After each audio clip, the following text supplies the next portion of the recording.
många har uppfattningar om och förhoppningar kring. Och det bolaget är VNT. Jag hälsar Nils Brynner hjärtligt välkommen. Varsågod.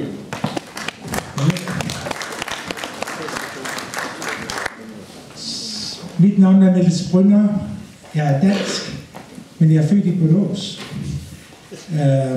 However, when I try to speak Danish-Swedish in a presentation, something goes wrong up here. So I decided to do it in English. I hope it's okay. And I also want to thank all of you for staying on late afternoon. I hope it's because you want to hear about wind research and not because the bar is not open yet. Is this one? So, why are we involved in cancer research? Why are we developing medicine for cancer patients? And I think these numbers speak for themselves. It's a highly deadly disease. A lot of people are affected by the disease, and we are definitely in need of better medication for this disease. And on top of this, we know that within the next 10-12 years, there'll be about 50% increase in cancer incidence due to the increasing age, because cancer is related to the elderly population. So this is important, very important. I spent my whole day, my whole week, actually my whole life. I started doing cancer research when I was 25 years old. I'm a medical oncologist, and I've been doing cancer treatment and cancer research since. Unfortunately, the advantage, the new technologies, the new treatments and so on are only affecting treatment very little. We need to come up with novel, innovative solutions in order to change this path that we are in, that more get cancer and a lot of people are dying from cancer. So today I want to talk a little bit about wind research and the background of wind research. I'll give you a little teaching lesson. I'm a professor at the University of Copenhagen, a little bit about cancer, what it is, and why it's difficult to treat. Then we'll talk about our lead compound, FOXY5. We will talk about where we are in our clinical development. We'll talk about what is next. This is what is the phase 2, how have we put it together. Then we have another compound that is still in preclinical testing. That means no patients have got it yet. And finally, there can be space for questions. So wind research was founded in 2007 based on an invention by Professor Tommy Anderson from Malmö University of Lund. And he found out that a specific molecule, a protein he was working with, had a specific effect that perhaps could be used in cancer treatment. And the effect was that it could reduce the movement of cells. So while cells, many different cells in the body, can move around, just an example, in the intestine, the cells lining the intestine, they move from the crypts, so it's going like this in the intestine, they're moving up and then they are shed to the surroundings. And he found out that this molecule was actually involved in this movement of cells, and he took it over to cancer research and found out in different models, and I'll show you some of them, that it actually prevents cancer from spreading. And spreading is important. Why? Because that's actually how cancer kills patients. So we were listed on Agitol in 2010. We started our clinical phase 1 trial. That means first in man. This drug, FOXY5, had never been given to humans before. We started that late 2013, and I can tell you now, and we'll talk about it also, that we are just at the last dose level in this phase 1 study. We have already treated the first patients with the last dose level. Then we announced here recently that we decided to add a phase 1b study, and I'll talk a little bit about why we did that and what it will include. And it's nice, it's down here, but it would be nicer. I don't like that I have to go up and down here, but that's how it is. Also, if you consider what could the market potential be, it's huge. I can only say it's huge. There's a huge medical need, and if we are successful, the market is enormous. And one of the reasons for this is that at present there are no other products for inhibiting metastasis. So conventional chemotherapy or targeted therapy with antibodies or other drugs, they reduce the growth of tumors, while FOXY5 will be the first one that inhibit the spreading of cancer. And now you can already see that perhaps these two drugs should be given together. So we'll give conventional treatment to kill off cancer cells, but those cancer cells that are not killed, and this is unfortunately often the case, we can inhibit the spreading of these cells. You can see at the lower part of the slide that we have money in the bank. We have, first of all, we raised money at Axital a number of times, have been very successful, and thanks to all the investors for this, that has made it possible for us to do what we're doing. But on top of that, we also got a grant, a huge grant from EU. It's called Eurostars grant, that together with our partners, they had to put in finances also. We got more than 40 million Swedish krona on this occasion.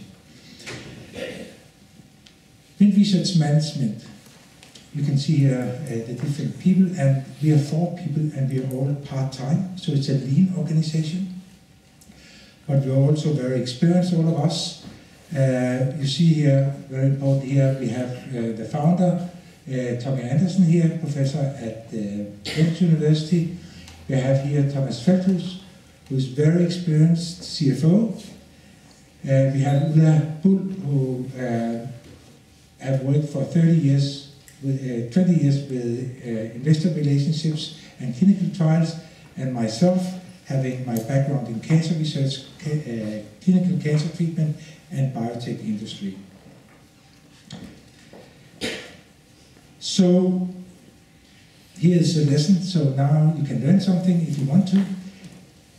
What is it with cancer? Why is it that we can't cure that disease? We have known that disease for so many years. So when I became a medical doctor back in 1979, I started a department of oncology in Herlev Hospital, just outside Copenhagen, and the drugs that we were using at that time are the same as we're using today. A few new have been added on, the basics exactly the same. Still, we can start treating patients, but they will come back and they will have a relapse of the disease, and now we can cure them. We cannot cure them afterwards because something is happening. And what is happening is that cancer can change like a bacteria. We read every day in the newspapers that now we have a resistant bacteria for this, a resistant bacteria for this, antibiotic. It's the same with cancer cells. Cancer is a disease in the DNA. They change the DNA and then they become resistant. And that's one of the major problems. So we need to find new ways. So the drugs we have to treat cancer today, these chemotherapeutic drugs, they affect part of the cancer cells, but they do not affect the spreading of cancer. So we need to include that also in our treatment. So this is why it's difficult to treat cancer. That's why people die from cancer.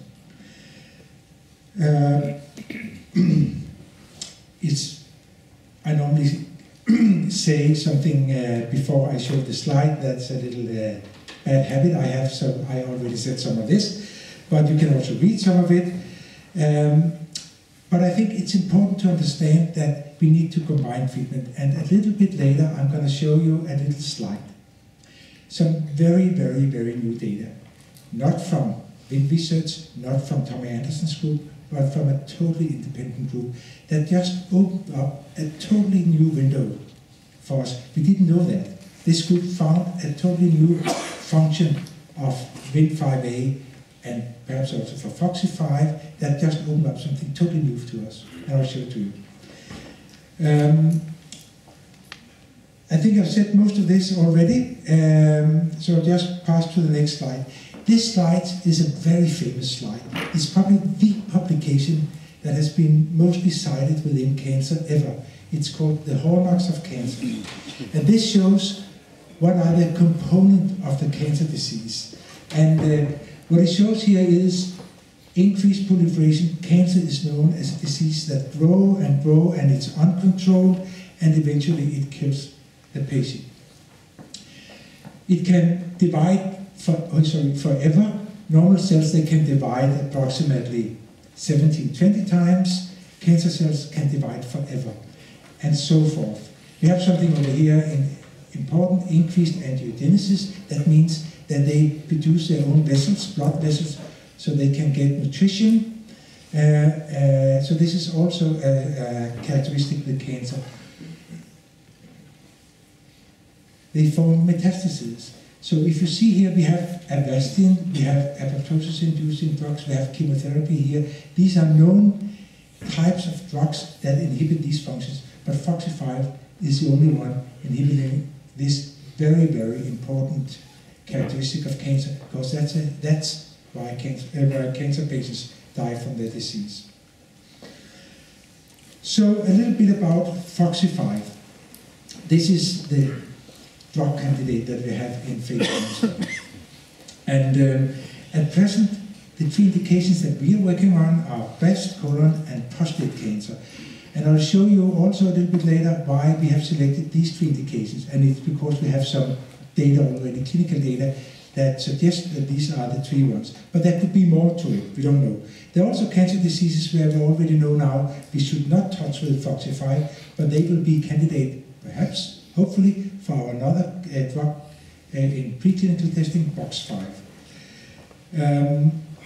Here's a little bit about what is the market, and we believe it's more than $1 billion.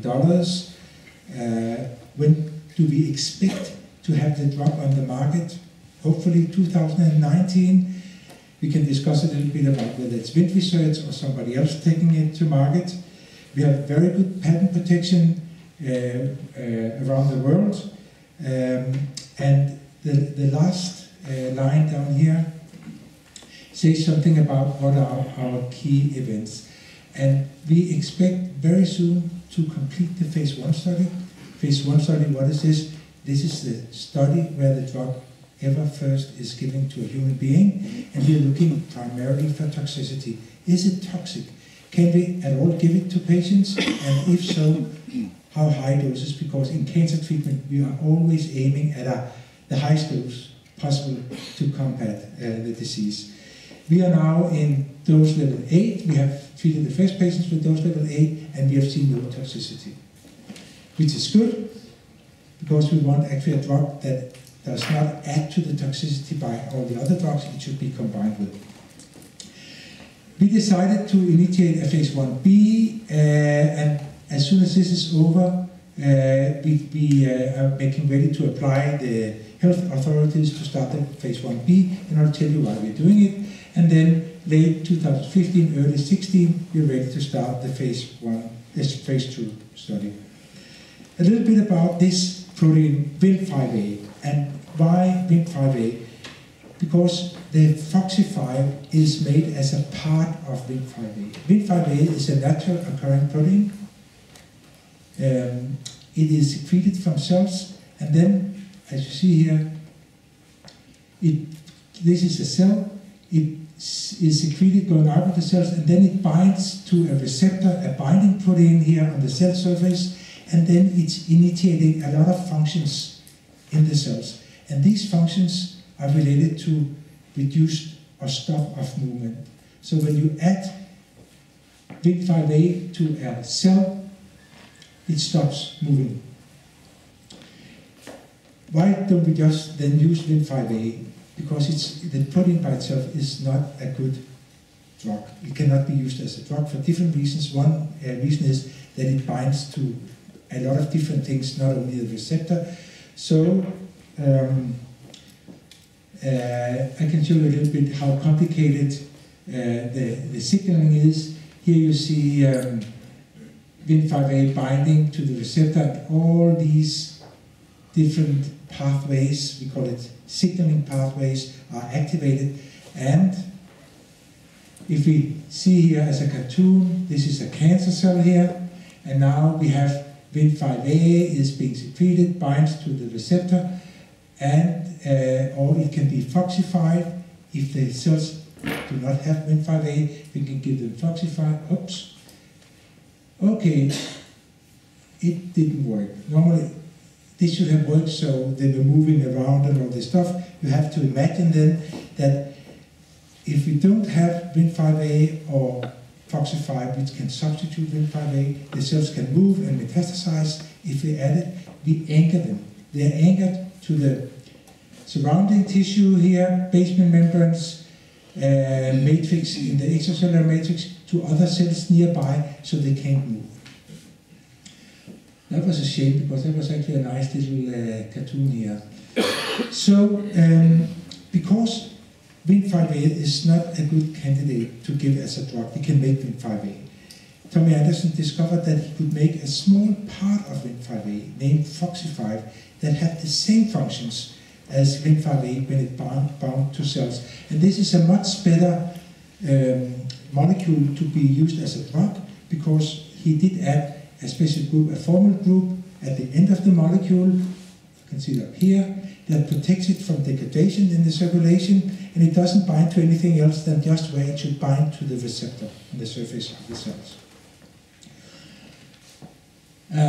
Okay, so why did we select breast, colon, and prostate cancer? And the reason being that Tommy Anderson and now a lot of other independent research groups, they have now presented data showing that patients with a lot of Wnt5a in their cancer cells, a lot of Wnt5a, no movement, good prognosis. If they lack Wnt5a in their cancer cells, they form metastases. So we know that from these 3 diseases, and that's why we selected them, but there are probably more to it. I'll show you some of these data, and the other thing I'll show you are some of what we call proof of principle studies. These are the studies that a company normally performs before they go to the clinic. So these are studies in animals with tumors, and you have mice with tumors that metastasize, and if you give Foxy5, hopefully you will show that they stop metastasizing. So this is the proof of concept before you go to the clinic. I will show you some of these data. So these are first the clinical data. And I think this is very, very important to us, for all of us, as a concept, proof of concept in a clinical setting, that actually this is breast cancer up here, this is colon cancer, and this is a curve showing here observation time since primary surgery, and everybody is alive here. Everybody is alive here, but over time, patients here get recurrence. You can see here, or they die over here, 2 different endpoints. And what we see is that if you have Wnt5a in your cancer cells, you're doing much better, really much better. You can see here, after 10 years, there's about 80% without recurrence, but we are down below 50% if you lack Wnt5a. And the same holds true for colorectal cancer, and I could have included also data from Tommy Anderson, published data, the same in prostate cancer. A little bit about these preclinical mouse studies. So Tommy Anderson also has taken different cancer types. They grow as cell lines in bottles, and we can harvest the cells, inject them into animals, and these cell lines were selected because they do not express Wnt5a, so, and they metastasize. So if you put them, for example, this is a breast tumor in the mammary fat pad of the mice that's sitting here, they, within 28 days, they metastasize to the lungs and to the liver. But if the mice are treated with Foxy5, you can see here that we more or less totally prevent lung metastasis and liver metastasis. These are 2 different controls. And you can see they develop metastasis within 28 days, but there's a significant inhibition. And actually this slide here is also interesting because it shows it's not toxic. So The mice are not losing weight. This is the first sign of toxicity in a mouse. They lose weight, they do not. And also here, it's not anti-proliferative. So it does not affect the proliferation. And that's why it should be given together with chemotherapy.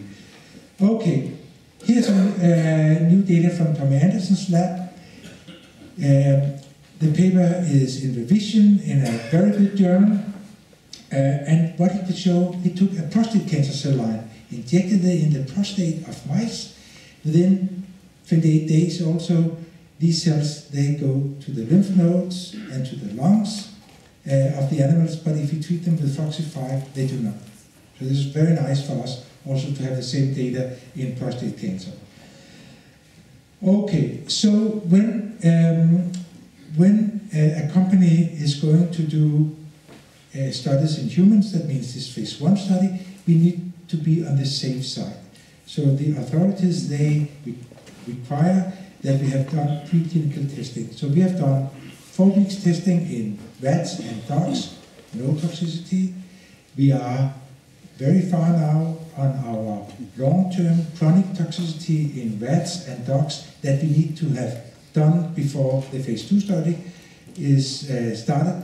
The phase 1 study was only 4 weeks treatment plus extension if the doctor thought it would be beneficial to the patient, while the phase 2 study is probably 6 months study. So we need to mimic the 6 months in animals, and we have seen no toxicities.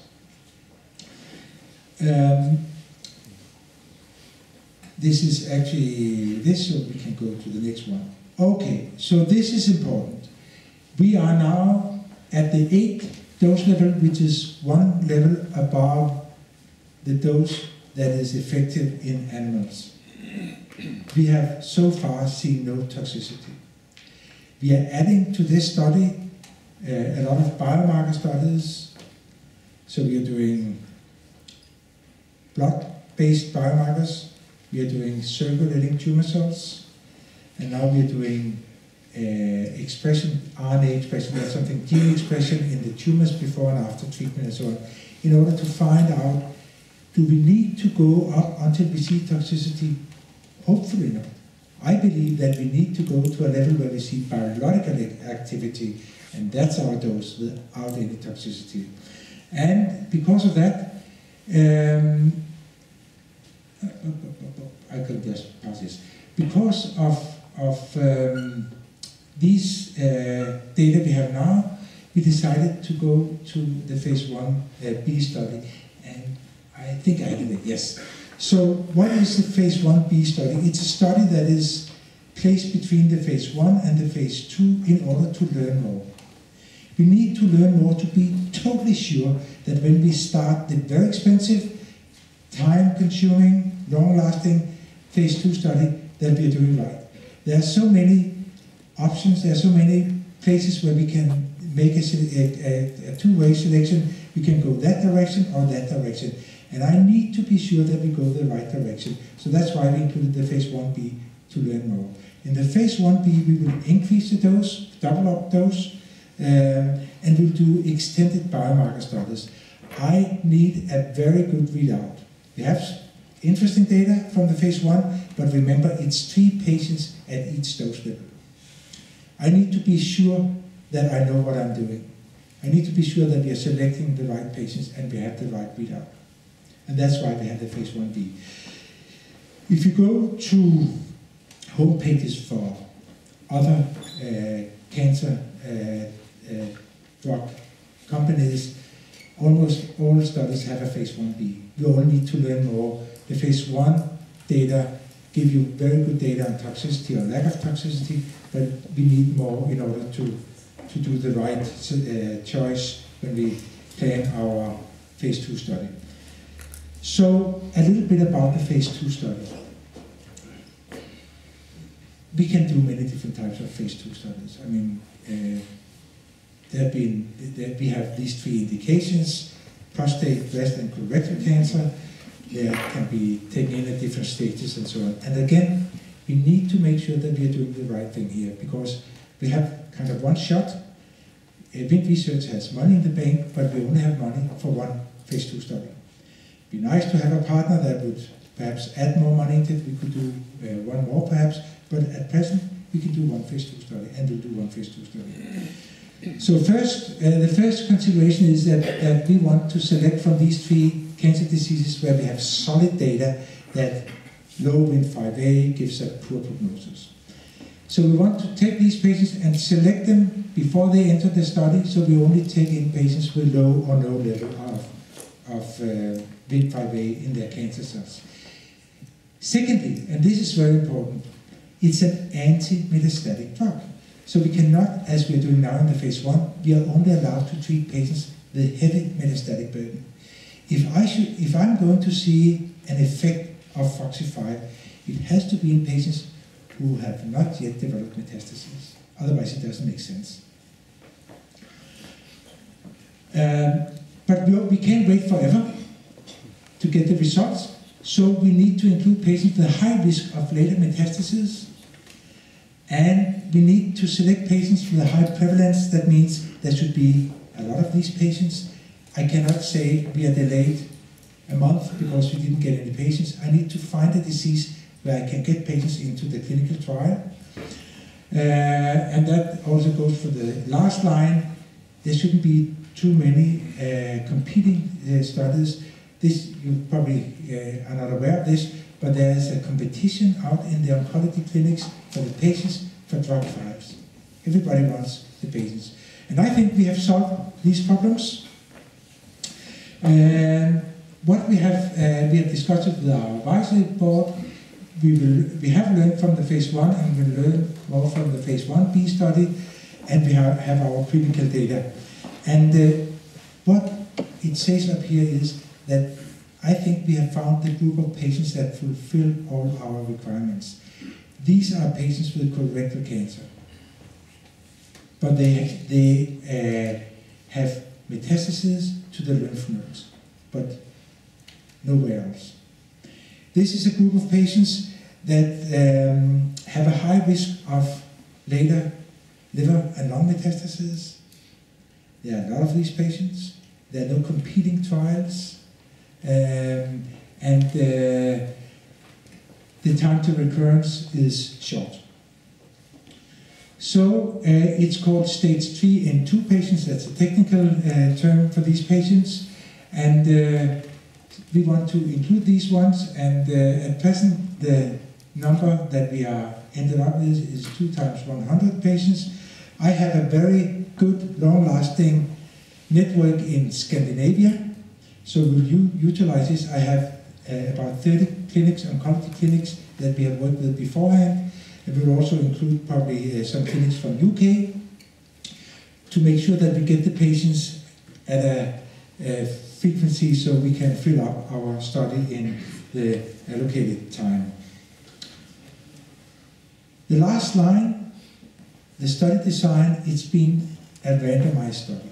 If you see a study, a phase 2 study that is not randomized, it's close to being worthless.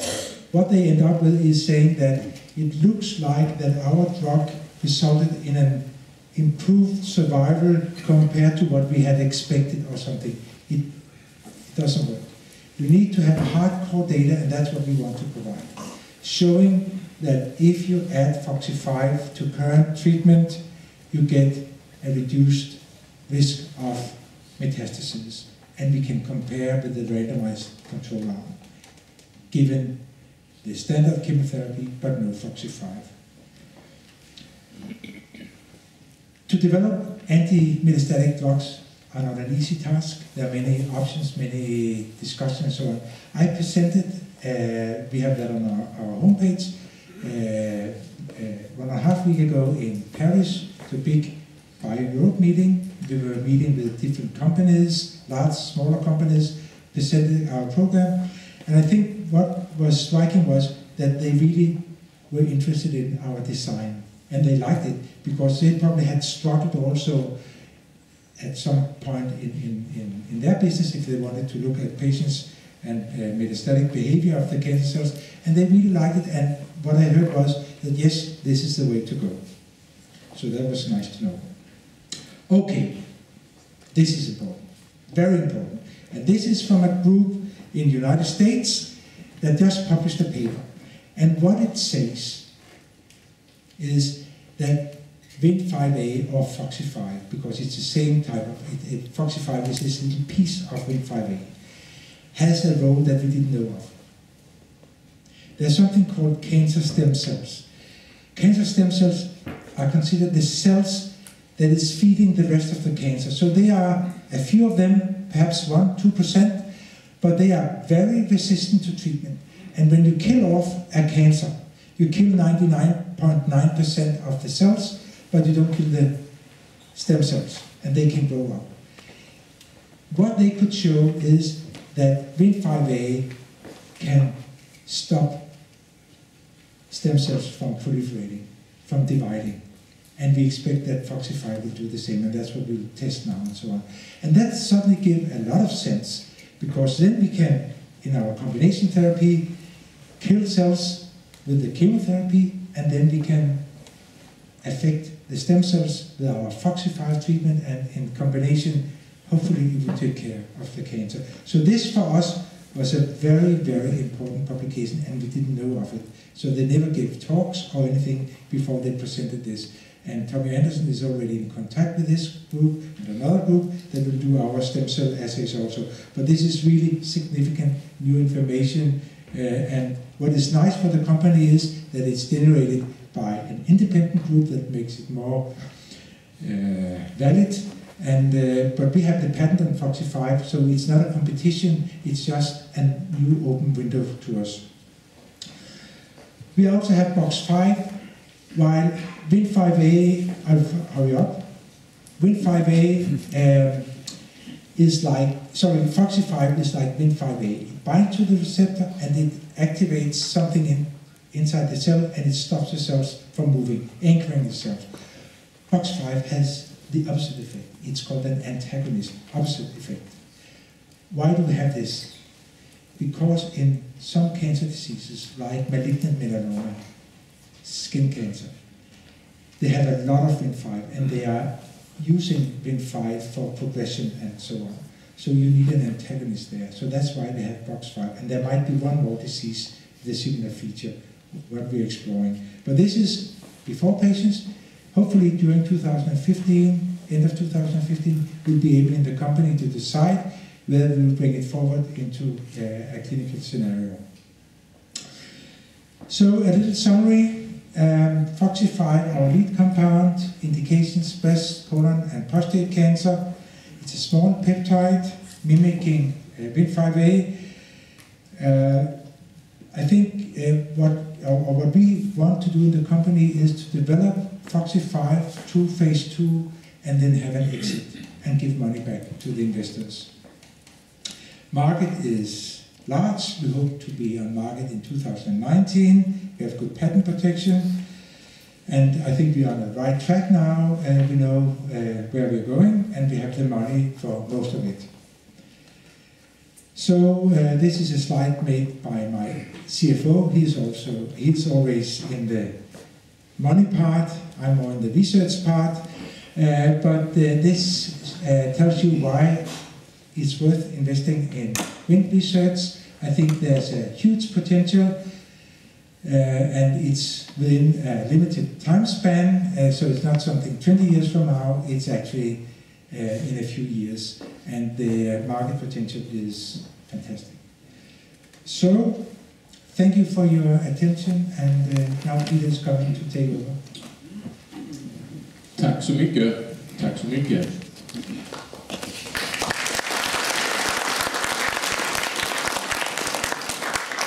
Ja, ett ögonblick. Första frågan, varsågod. Ni kan fråga in svenska. I can try it in English. You can. If you want. We have earlier listened at the presentation from Cantabria, and I hope and suppose that you also listen. Did I also listen at the presentation from But I know the company. You know the company. And the product, yes. And in their presentation, they also talked about the stem cells. That's the point of their that company. And now you also talk about stem cells. And then if we compare the companies, maybe we can say that you are in the same track. And one question more. Cantargia had in their agenda exit in 2017, and you have exit in 2019, if I understand. I didn't know they had in 17, because as far as I know, they are not in clinic yet. It's not correct. It's exit from phase 1-2A, 1-2A, but the product will not be in the market if it ever will be. First, I think in 2022. But are you in phase 1? No. No. So I mean, I don't think we need to compare and so on, but things takes time, and clinical testing takes time, and it's all about safetyness. So we don't want to make harm, we want to make benefit for the patients, both companies, and this is very important.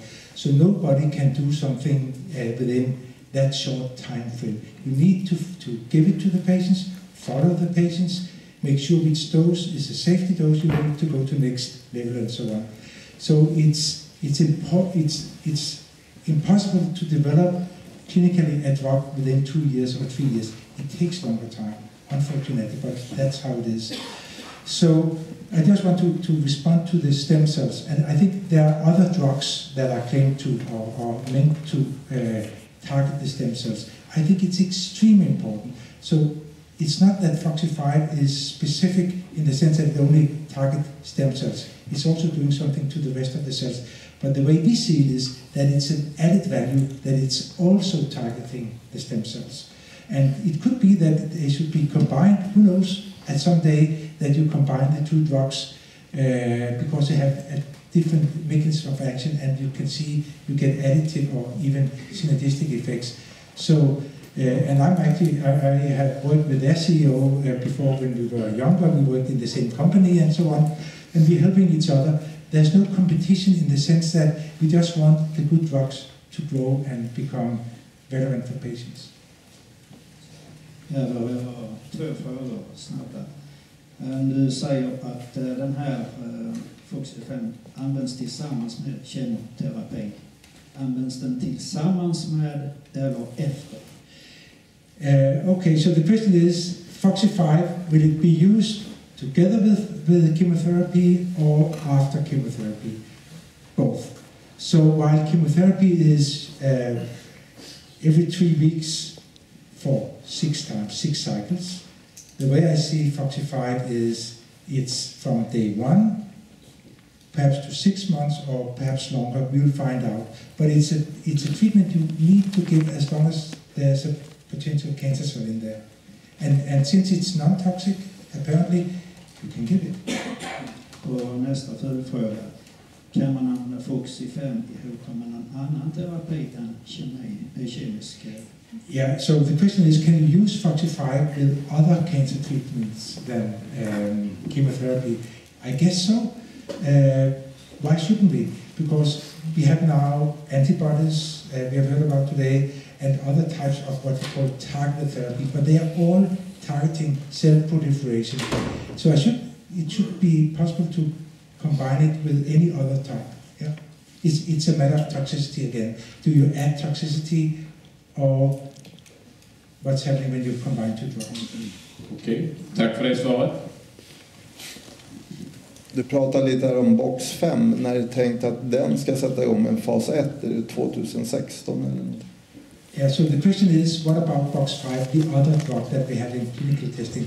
So what we are doing now is to bring box 5 to a stage, hopefully here during 2015, where we in Wind Research can take a decision whether we should prepare for the phase 1. That's my hope, and I expect that we'll be able to announce that we decide to go for phase 1 with box 5. That's why we're doing it. So, but I can't tell you exactly the date. Tack för det svaret. Varsågod. Hej, du förklarade det där med proof of concept. Jag fattade inte om det var klinik eller efter fas 1B eller efter fas 2. Okay, so it's both actually.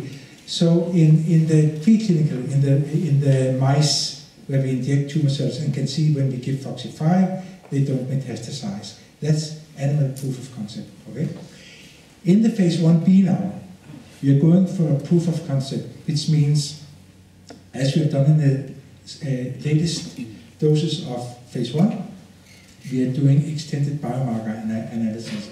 We want to show that the dose that we select for phase 2 is a dose that induce, I'm not going back, but all these changes in the cancer cells. And when we can see this, we are done. En ny fråga, varsågod.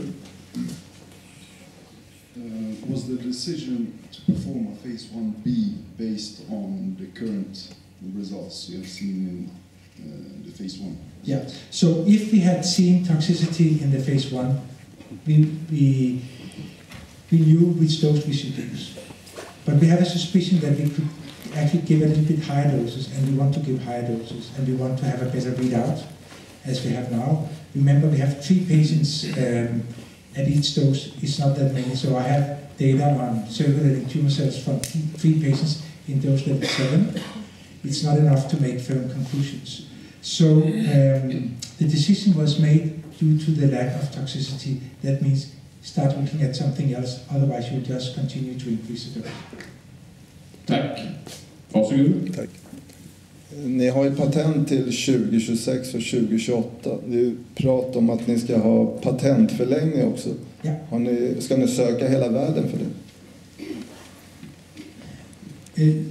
We can apply for extension based on certain rules, but we can do something else. What we are doing, we are putting new inventions up. So if you, for example, develop a biomarker, just as an example, that goes with the drug, you can put it together and get a new patent protection. So there are different ways to prolong your patent. And if you still, until 26, if it was another company doing it, they had to pay royalty back to Wind Research about the FOXY5. But after 26, we can make new patents, which we're doing now, that will protect us for many years in the future. Tack för det svaret. Varsågod. Do you have reasons to believe that your FOXY5 is specifically binding to stem cells of cancer? Or does it bind generally to all kinds of stem cells? So I have no reasons to believe anything. I read this fantastic publication that showed convincingly that WIT5A, the mother protein, can inhibit the proliferation of stem cells, and probably exactly through the mechanism of the Frisson receptor. This was stressed. We don't know anything about any other cancer type. But that's what we're exploring now, and as we speak, we are doing it, because this was so interesting. Tack Nils. För ytterligare fråga. Varsågod. Ja, man vågar ju knappt ställa en ekonomisk fråga efter den här intressanta genomgången. Men i alla fall, ni har ju funnits på aktietorget tydligen i 10 år, om jag fattar det rätt. Och ni har gjort ett antal emissioner under den tiden också, om jag förstår det rätt. När har du någon som helst aning om när ni kan förväntas stå på egna ben ekonomiskt? So the question is, now we've had a number of emissions, we have raised money, but when will Wind Research be able to stand on its own legs, directly translated? So I don't think we are looking for standing on our own legs. We are looking for a partner or to sell the company. So we have announced, it's on our homepage, it's all over, that our strategy is after phase 2 or during phase 2 to sell a license or the company to larger pharma company and give the money back to the investors. And then we can invest it, if we want to, in Box5, or we can close the company afterwards. So there's no plans to hire 100 more people to make a sales force or something like that. This is not at all in our strategy. It's hopefully an exit within a few years. Tack så mycket. Varsågod Lars. Jag förstår att den senaste emissionen genomfördes då förra året och då tog ni in 38 miljoner kronor. Nu ska ni genomföra en fas 2-studie med 2 gånger 100 patienter. Kommer pengarna räcka till det? So the question is, do we have enough money in the bank to finalize the phase 2 study? It's my hope that we have. And the reason is that I think we can set up a phase 2 study that will not be as expensive as they normally are on different reasons. I think the major reason is that we get a discount with the Nordic or Scandinavian colleagues. We have done that with the phase 1 because we have got a tremendous discount. I cannot tell you exactly the details, but half price. Secondly, it depends on the number of patients. And when I wrote 2 times 100, this gives a certain power of the study. And what does that mean? That means that my statisticians say, okay, Niels, if you have 40% who relapse over the observation period of these patients, how much reduction would you like not to miss? And I said, okay, if I had a 10% reduction, I would like to see that. That takes perhaps 2,000 patients in each arm. The higher reduction, the more reduction you want to see, the less patients you need. If I say there shouldn't be any relapses at all, they should just be stopped totally, I probably only needed 50 patients in each arm. So this is a give and take. How much can you afford, but also at which level will you feel confident with a difference? So if I had more money in the bank, I could say I want to have 200 patients in each arm, and I'll be able to see a smaller difference, as we can see now.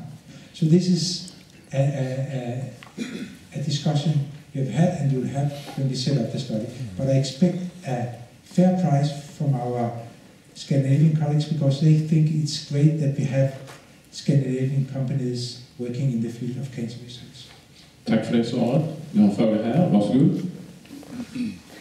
I wonder, is it routine to measure with Wnt5 in a patient of cancer? Or you always do that and report it in that? And secondly, can you see a future where you take FOX5 as a precaution for cancer? I really like the last question. No, I really like it. How much time do we have, Peter? Anybody being thirsty? No, let's take the last one because you're really touching something very important. The question was, can you foresee in the future that you can use FOXY5 as a preventive medicine? And this is something which I spend a lot of time on because a little story here, if you're an oncologist, you're sitting in your department waiting for the next patient to be referred from surgery where they had their surgery and a biopsy and pathology have said it's cancer, they're coming to you. And half of them, or a little bit less, will die from the disease. This should be over. We want to go for preventive cancer medicine. We want to find the individuals with the highest risk of cancer and then treat them before they get the cancer. And the high mutation rate, we talked about mutations, DNA damage, that's why we get cancer. We want to get them before they get to that stage. Whether FOXY5 will fit in, I can't tell you, but let's see. The other question was less important, what was it? Well, the other question was that is it routine to... Okay, yeah. Okay, so no, I mean, I learned already as a medical student, don't do a test if it has no implications for the patients. And at present, we are not using Wnt5A as a marker for anything except for our clinical studies. So no, it's not being used, but it's very easy. It's a simple method. Any pathology division can do it. So at some point, if we get FOXY5 out, all pathology departments, wherever, can do it, and they can pre-select the patients. So no unnecessary treatment to those who will not respond. Tack. Nästa fråga, varsågod. Ja, vi snackar om en exit då. Det gäller det hela företaget eller bara FOXY5, så kommer ni då till fortsätta med box 5 So, I mean, I don't know, but if you ask me what I would like that somebody bought Foxy-5 when we were done with phase 2. That's where we have given it most value. And I got the chance to take the next drug to the same development. Okay, varsågod. To run phase 2 study, randomized is always an ethical problem in case it runs very well.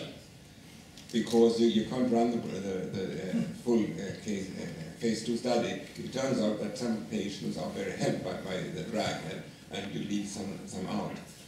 After how long time could you make such an estimate in case things go very well? Okay, so the question is an ethical question when you do a randomized study. First I would say that all the patients in the phase study will get this treatment they would have got anyway, chemotherapy. Okay? So they all get what they are supposed to get. Half of them will, on top of that, get Foxy-5. So there's no ethical problem with those who are not getting it because they get what they were supposed to get. So that's the first part. The other part is, are you actually making harm to the patients by giving it? So what you can do, and is often done, you can have an interim analysis partway in the study, but it's a blinded interim analysis. So you look at the two groups, if there's a difference, but you don't know which is which, and if there is a major difference, you open up the study, and hopefully they do better with the Foxy-5, but you will also see if they do worse. But it costs you doing, are you familiar with statistics? Yeah, so it costs you by doing your analysis. Every time it costs you in significance. Yeah. Tack för det svaret. Varsågod Lars. Jag funderar fortfarande på den där fas 2-studien och du sa att du tänker genomföra den i Skandinavien. Och det skulle ge dig en chans att genomföra den väsentligt mycket billigare än att lägga ut den worldwide. Men är det inte att lite grann bedra sig själv? Den amerikanska marknaden är den absolut säkra största och den måste du så att säga komma in på för att verkligen skapa värde till aktieägarna. Så måste du inte genomföra en fas 2-studie i USA parallellt med att du gör det i Skandinavien. Räcker det med att göra det bara i Skandinavien? I would love to if you would give me the money. That's what I asked you. Yeah, but I agree and a little bit disagree also, because what I've learned from discussing with the larger pharmaceutical companies, they say, fine, Scandinavia, that's top-level clinical research, no problem at all. So come with your phase 2 data, and we'll consider not doing a phase 2, but doing the phase 3 in the United States also. So they say it's fine doing the phase 2 in outside the United States. We can do the phase 3 in the United States. They have no problems. And especially, I mean, if it was in another area of the world, they might have concerns. But they consider Scandinavian clinical research at a level at least as what they can do in the United States. So they have no problems at all. I've never heard that argument at all. Ja, här har vi ytterligare en fråga. Varsågod. Ni fick ju en riktigt bra rabatt på fas 1-studien här. Jobbar ni på att få det i fas 1B och fas 2 också? Du ska lige säga den första delen av frågan, vad var det om? Ni fick ju en riktigt bra rabatt på fas 1-studien. Ja. Yeah. So do we get the same, or do we expect to get the same discount? Yeah. Yeah. Yes, I do, because the two clinics that we have in phase 1, they will be part of the phase 1B. We already discussed it, the same price, and the phase 2, those that have discussed it within Norway and Sweden and Denmark, they say we'll give you a fair discount because we want to see a new Novo Nordic, but within cancer. That was a good joke, wasn't it? Yeah. Hur kommer det sig att ni får en sån stor rabatt? Är det vanligt att man får det? Eller? Frågan är, varför får ni en så stor rabatt? Because it's a Scandinavian company, it's a Swedish company, and they want to see Swedish, Danish, Norwegian biotech within cancer to grow because it's to the advantage of everybody, especially the patients. And then there are our colleagues. I've worked with these people for the last 20 years. Jag tror vi tackar Nils här för hans fina presentation och för hans gedigna svar. Ett stort tack, Nils.